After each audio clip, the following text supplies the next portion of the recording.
Alright, so working on a 98 Toyota Tacoma. We're going to put a clutch in it. This is one of those ones where the cross members all part of the frame. You can't remove it. On the 4x4s, I'm pretty sure you can, but these two-wheel drives, this is just a regular two-wheel drive base Tacoma. The cross member is actually welded in with the frame, so there's no way to remove the cross member. The book wants you to remove the engine to do this, but I've done it before where you could twist the transmission on its side and push it back far enough to get the clutch out. So we'll try that first before we think about removing an engine. So anyway, we'll first thing we'll do, take the stick off on the inside, because you have to take that out to rotate the transmission. So we'll start on that and go from there on it. So you have 4 screws that hold this on.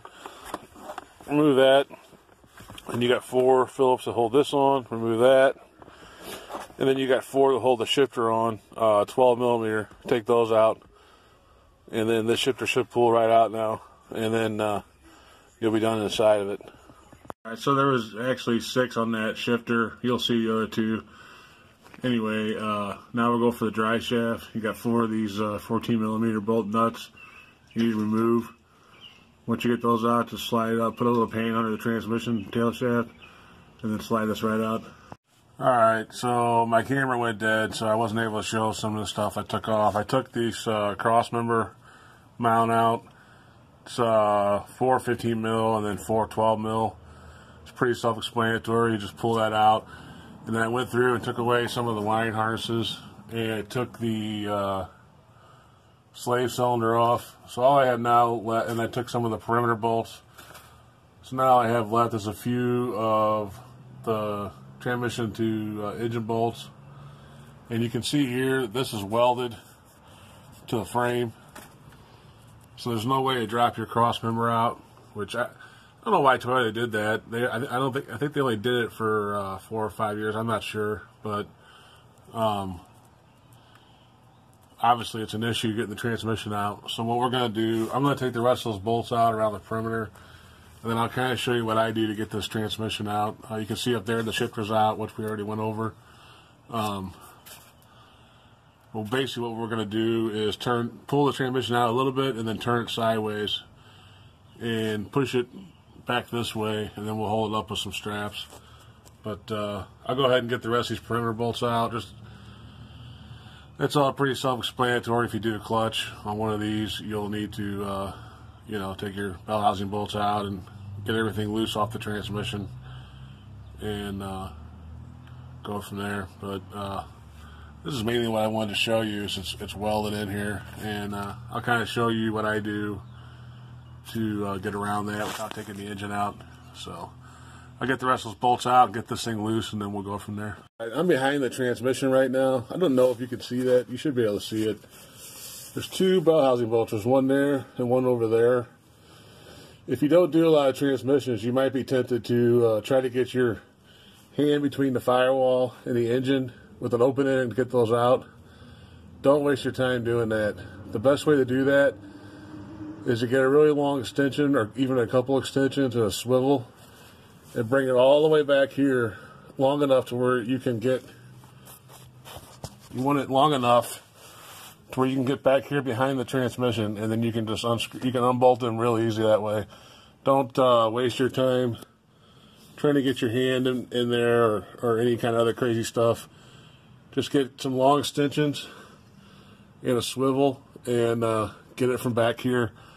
And that's pretty much with any transmission. I know a lot of guys that don't do a lot of transmissions may be tempted to do it the hard way.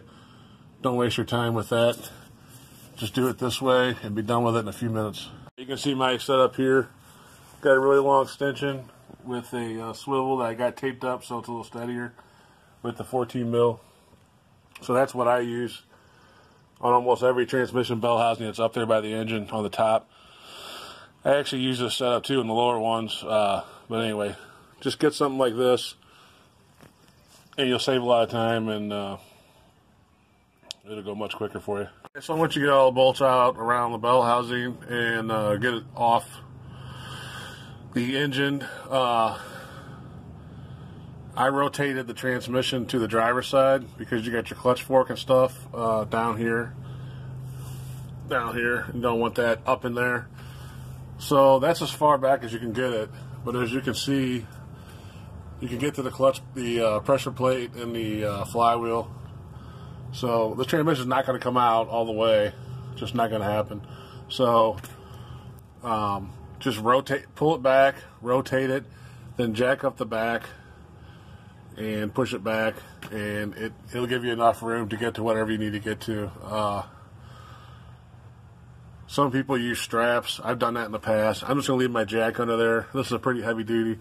This particular jack here is made for diesels and heavy duty transmissions, so it'll hold that up no problem. Anyway, so the rest of it is just normal clutch stuff. We'll take the pressure plate and clutch out, and then we'll take this flywheel off, get it resurfaced, put in a new pilot bearing, put in a new throwout bearing, and then we'll go about getting it back together. But I just wanted to show, you know, even with not being able to remove the cross member, this transmission is thin enough on the sides where you can turn it and push it back. You know, the book tells you remove the engine, and you know, who wants to do that just to change the clutch? So luckily they give you enough room. There's enough room in here to work to get this stuff off. So I'm going to go ahead and pull this stuff off and get this flywheel to the machine shop and finish this up probably tomorrow morning.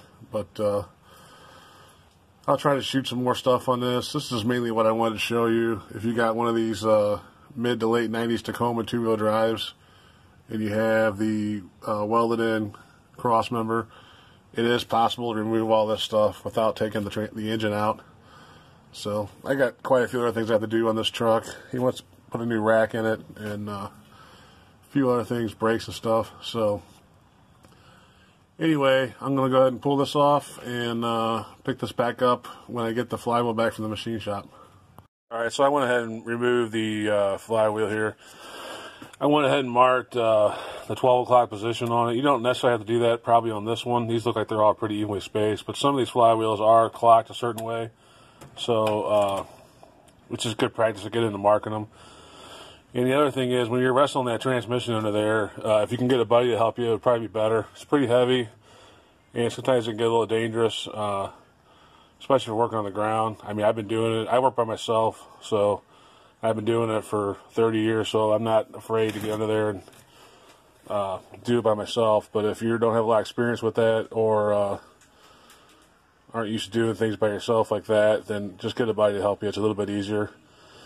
So anyway, we'll, like I said before, we'll drop this off at the machine shop, have them resurface this. It has a few, the clutch wasn't slipping yet, but it's pretty low actually. So it was a good time to change it. And, you know, this has got some burn marks where it was wearing. So always get these turned by the machine shop when you do a clutch. It's just good insurance.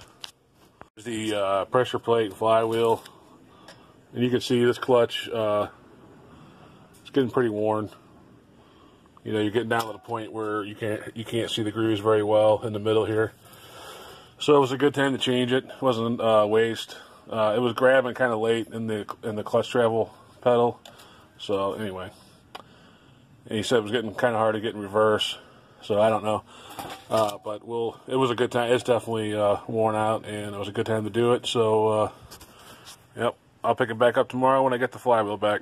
So you can see here we got the flywheel back from the machine shop. It's nice and machined. Now on these Pilot Bushings, get to that next. But just make sure you get this done if you ever do a clutch. You don't want to put a brand new clutch on a flywheel with hot spots on it. It's just not good. Spend the extra money and get this done. Alright, so on these Toyota Pilot Bushings, I have a tool that removes Pilot Bushings, but it doesn't fit down on it. These things are so small that it just won't pull this out. So I want to show you an old redneck trick on how to remove these Pilot Bushings, and it involves a piece of bread. and a extension. So we'll get under there and I'll show you how this is done with bread, the old redneck way. There's actually a few other ways to do it. You can pack the bearing or the bushing here full of grease and then tap it and then pack it some more. That works really well. The reason why I don't like doing that is because it's messy. So we're going to try the bread trick first and see if that works. So what you want to do is fill the hole with bread, the middle hole, and then we'll take this. I wish my other camera's dead, otherwise I'd put it on a small tripod and show you. You take the, get a drift or extension or whatever, put it in the middle and beat on it, and it should drive that bearing out. Some people use rope, string, whatever. I just use bread because it's easier for me to just stuff it in there. I mean, I like to use my Pilot Bushing bearing removal tool, but these are just smaller than what I have available to me, at least. So I just use this instead. So anyway, I'll give it a shot, and then we'll see if it comes out. All right, so you can see here it's almost flush now with the crankshaft. What you have to do when you do this is stuff it full of bread, use your drift or your extension, whatever you have that fits in the hole, beat it in there, and then pull it back out, stuff it some more, and eventually you'll get so much bread in there, or grease or string or whatever you're using, that the bearing has no choice but to come out. So one more time of putting the bread. Now I've done it like 3 times where I put bread in there till it's flush with this hole. Then I beat the drift in there, and I pull it back out, and then of course the bread goes down in farther, so then I put more bread in there, beat the drift in, and you can see now it was pretty far down there. It's almost flush now with the crankshaft. So I think one more time of putting bread in here. There's still bread in there, obviously, the bread I already put in there. So one more time of putting bread in here and beating it, and I think this will pop right out. So just be patient with it. It's going to take 3 or 4 times probably, but it does work. So one more time, I think of this. I'll put some more bread in this hole till it's flush, dry the drift, and I think it'll pop out the next time. So we'll see here in a second. So it actually took me 2 more times, but you can see here it's out now, and of course the crankshaft's full of bread. So we'll have to get all that out, which is pretty easy, and it just goes to show, this is an old redneck trick I learned back in the 80s when I first started working on cars. And it's worked, pretty well. Of course I have a couple Pilot Bushing pullers and stuff like that. But this, on these Toyotas, this thing's super small. Like, the 3/8 extension will barely fit in there. If you got a good one like a Snap-on or a Craftsman, it won't even fit in there. I had to use one of my old cheapy extensions, real thin one, to use as a drift to punch the bread in there. But normally, you can use grease. You pack it full of grease, and then basically the same concept. You pack it full of grease, pound the grease in, pack some more grease, and it's all the same concept. I've seen people use small rope. So anyway, there's not too many. Didn't feel like, I don't know. I guess they have like an official Toyota Pilot bearing puller. I don't know, but I've always used grease or bread. It's gotten me, if my Pilot bearing pullers don't fit in there, I've always used the grease or the bread. It's always worked for me, so I've never had the need to go out and buy the official tool. But it's a good old redneck tool. I was actually going to just use grease today. I thought, no, I'll use the bread just for this video. A lot of people probably think it's crazy or never heard of it. So I just wanted to put it in the video. It's a little something kind of funny, and it actually does work. As you can see here, this whole crankshaft is full of a little less than a slice of bread. It's all compacted down in there, and oops. We'll just get a little pick, and we'll pick the rest of it out. And then we'll drive the new bearing in there and clean up this bell housing and put the new throw-out bearing in there. And then we'll torque this flywheel down and get it going. But I just wanted to kind of stop. It was probably a little kind of a neat, funny thing. I don't know how many people really know about the bread trick. So I just wanted to kind of show that. So, yep, on the next thing. And the shop dog's being kind of annoying today. Sorry about that on the video. The new bushings installed. What I do is I take the old bushing and I set it on top of the new bushing because, you know, it'll be out here. And then I'll set the new bushing, or the old bushing on top of the new bushing, and then use something like this to drive it in until the old bushing is almost flush. Then I'll take the old bushing off and use that socket to drive it the rest of the way in. And you'll know it's bottomed out because it'll sound different. You'll be hitting it, and then it'll make a distinct different sound once this bushing is bottomed out, the pilot bushing. So it's pretty straightforward, pretty easy. Just use your old bushing so you don't damage the new one to drive it down until it's flush. Take that off and then finish it with whatever you're using to drive it with. And take it down. This one was recessed in the crank like this. Some of them are flush. Just depends on how your old one was. On this one, there's actually a ring inside the crankshaft. You can feel it, a ridge where this is supposed to go down flush into, and that's where it's at right now. So like I said, when you're driving it in, just listen for that different sound, different thunk sound, and then you're flush with that ring and you're done. So next thing we'll do is we'll put the flywheel back on. Make sure you clean your hands real well. Don't touch the flywheel surface, obviously, with greasy hands. You don't want your clutch slipping. So I'll go ahead and do that next, and I'll get the torque specs, and we'll torque it down. All right, so after you get the bajillion bolts hand tight, Toyota says put thread sealer on them if you don't get new bolts, and you get these torqued down 36 foot-pounds and then additional 90 degrees after that, and then once you go in a crisscross pattern. So we will torque these all down at 36 foot-pounds, additional 90 in a crisscross pattern. You'll have to get something to hold the front of the engine while you torque these down, and then yeah, that's pretty much, you'll be done with the flywheel at that point.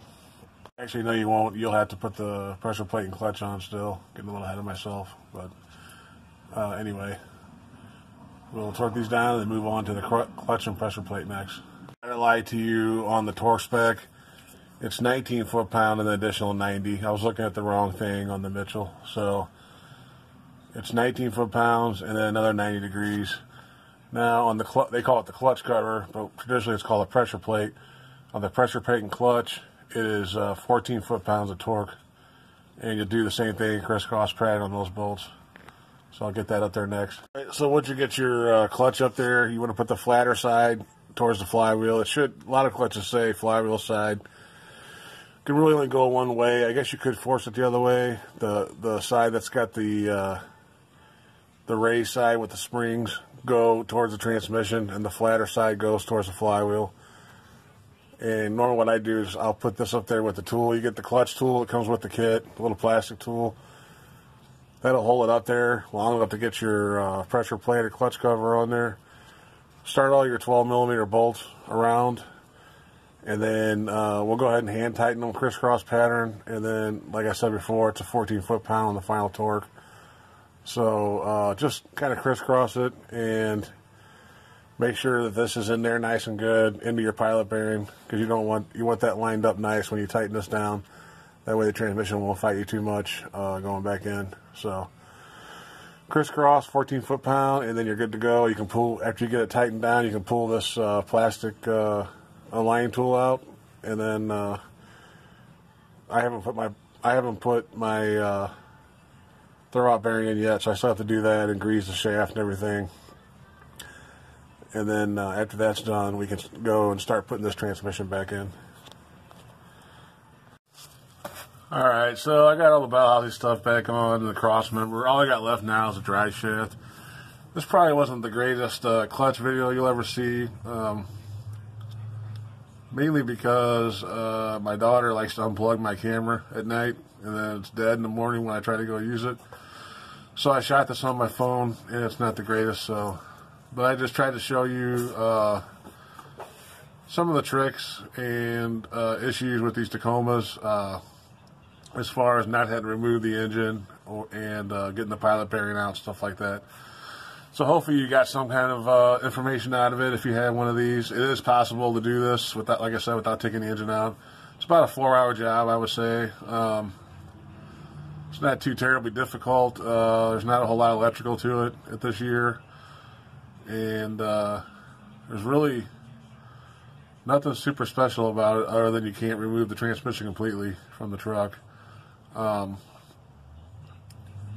So I guess I'll just go ahead and wrap this up. All I got left on this one is the Driveshaft. I got to put that in still. And then refill it with oil. I got to find out what oil it takes. It smells like gear oil. I'm not sure which weight, so I have to look that up. And I'll probably go ahead and fill that through the shifter before I put the shifter in. Because it's, you know, you got easy access with the shifter out. So it's actually easier to fill it before you put the shifter in. Just take out your plug right here. And like my glove. These Harbor Freight heavy duty gloves actually work really well, but you know, all gloves get cut up on jobs like this. So anyway, here's the drain plug on it on the driver's side. Just take that out and fill it with the proper oil until it starts to come out, and then put the plug back in. And I think that's about it. If you have any questions about it or comments, leave them down below. I appreciate all subscribers to YouTube. If you can, give us a subscribe. And we'll see you on the next one. Until now, we'll get this Hoopty back on the road. This truck's going to be probably in a few more videos. Even once a rack and pinion put in, it's got a small leak. And a few other little things. So I'll probably definitely record the rack and pinion. And which, you know, it's up here. It's not too bad, these Toyotas.